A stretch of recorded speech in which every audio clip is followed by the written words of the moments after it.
I'm the Forbidden Thinker on YouTube. Now, I talk about various subjects such as religion, atheism, SJWism, feminism, and all these sort of topics. And currently, I'm going into the MGTOW content and why I don't agree with it, and also pretty shortly I will start debunking some of the alt-right sort of stuff and that sort of content pretty soon. And for today, I'd like to thank the Quiet Atheist for letting me onto his channel where I can torture you all, and I'm going to make you all sacrifice about maybe 150 human sacrifices, and put them all on the mountain and light them on fire just to appease my dark godliness. I'm joking. Now, today I actually want to talk about my deconversion story now. Now, every year, or every couple months, I do this where I talk about my deconversion story, but I add a little more to the story. The reason why I didn't make the one deconversion story that explained everything is because every time I do it, I get a little more confidence and towards myself of actually explaining more and more about subtle details that I need more confidence in towards doing. In essence, every time I do it, I'm getting more confidence to actually tell the full story.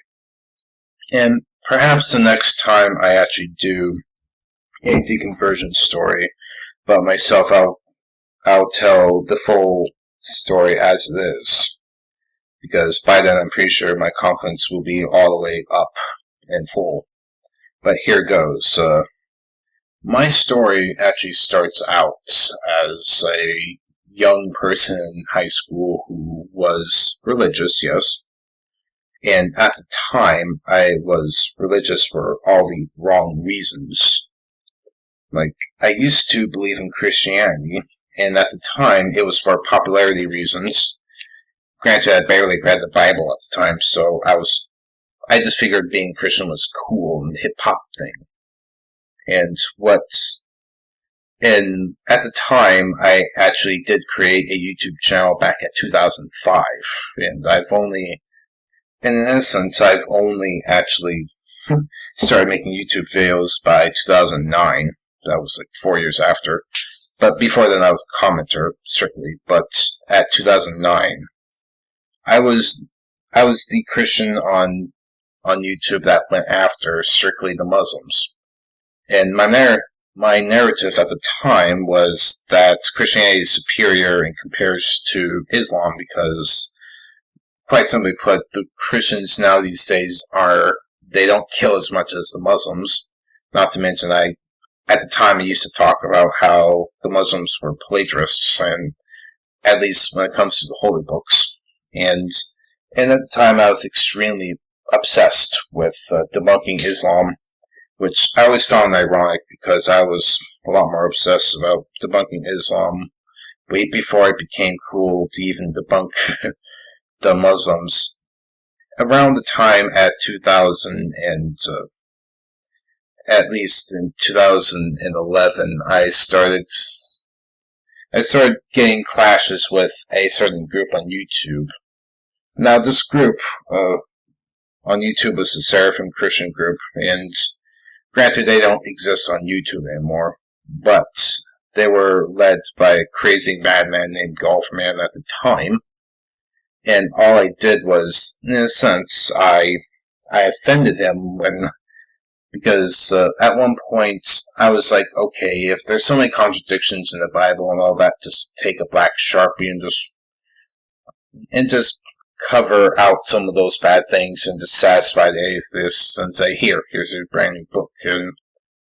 And well, Golfman didn't appreciate that, so he decided to send his followers to flag down my video and channel. And that sort of turned into a miniature war between me and him for about almost a few weeks until I eventually lost my channel. And the good news in that story is that Golfman actually lost his channel because, well, he kept abusing the system because he couldn't stop basically flagging other people's channels. So he's no longer on YouTube, and I've done everything I can to keep it that way because he's in every essence, the worst kind of human being possible. He's actually a lot worse than some of the bigger baddies on YouTube, if you really think about it. But that was around the point when I was already having questions about Christianity. Now, at the time, I was literally questioning whether or not should I even be a Christian anymore, because I was reading the Bible, and in the Bible there was a lot of things that didn't make sense, contradictions that I couldn't exactly tolerate, and not to mention the atrocities that were the biggest amount of all of the things that sort of led me away from Christianity. Now, I can guarantee you, if I never clashed between Mr. Golfman and I, if I've never done that, I'm pretty sure I would still become an atheist. The only difference is the mere fact that I had to experience a extremist Christian cult like group on YouTube. The mere fact that happened sort of sped up the process, because at the time I couldn't tolerate being in the same basically being in the same religious group while being in the same room with a crazy madman. But that was a big reason why I left Christianity, because of the contradictions and the atrocities of the Bible. And at the time, for me, it didn't exactly hurt that much. It only hurt a little bit in terms of a belief in God. And after that point, I didn't exactly want to give up on any sort of spirituality sort of stuff, so I switched over to Buddhism. And at the time, Buddhism was a pretty good philosophical idea, but even reading their version of a holy book, it didn't exactly work out for me, because at the time there were contradictions in that book as well. Like, there are some parts in the Buddhist version of the Bible, I always forget the name of that book, but there are certain contradictions in that book that tells you that you should not worship Buddha, versus other parts of the book that says you should worship Buddha. Plus, not to mention that spiritual woo-woo stuff that I couldn't exactly tolerate, especially of the reincarnation, especially how their moral stances, which again, the Buddhists have a good moral stance, but they're very questionable in terms of the morally questionable stuff, especially with contradictions. And at the time, I just left Buddhism because, once again, I couldn't tolerate the contradictions and the moral slippery slope sort of situation. That led me to becoming a Satanist. And it wasn't an Anton LaVey Satanist. I was actually a theistic Satanist at the time. So I actually did believe in the literal devil, so that was sort of my desperate attempt to maybe go back to Christianity, except as a twist, as a literal devil worshipper. But the problem was, I was actually reading the Satanic Bible, and if you look in the pages of the Satanic Bible, it literally says you cannot worship the devil and sort of that stuff. And at the time, I eventually left Satanism too. That was largely because, as I said before, I couldn't exactly work with that sort of philosophical belief. That, and if you're a self-prescribed theistic Satanist, that gives a very bad impression in the public, especially when you literally believe in the devil and you actually worship him, and that doesn't work in a good environment setting, especially if you're in a room full of Christians, and there's one atheist and one actual Satanist worshiper, and they're going to always point to the Satanist worshiper instead of the devil, because they probably know that the atheist wouldn't believe in such things, but I was that person that actually believed in the devil and all that, so yeah, there was that sort of social sort of situation where I simply put didn't want to be a Satanist.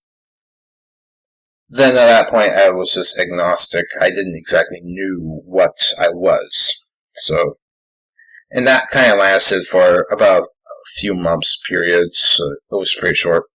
But after a while, after reading Richard Dawkins' books, and certainly Christopher Hitchens' books, which he was a major influence into my deconversion, led me to a path of becoming an atheist. And once again, at each point, it didn't exactly hurt. I was never upset at my parents, because my parents they never really force-fed religion on my throat.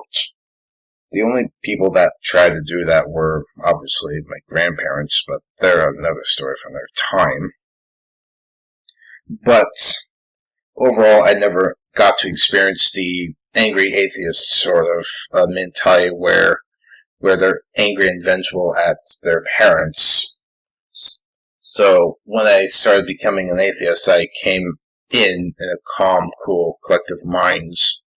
So that gave me an advantage over some people that were so angry about their parents doing that, to the point where I can actually sympathize with some of their emotions to a certain degree and analyze them. Now, this doesn't mean that I'm superior in any way or possible. It just means that I don't have the experience of actually coming out as an atheist but being angry all the time. Now, there was anger, but not towards my parents. There's more or less anger towards just how can anyone believe in this nonsense. Now, that was my anger. My anger was never towards my parents, but my anger was towards how could people believe in superstitious lies that really controls the world, and also makes people blind to the truth that there just simply put is no God.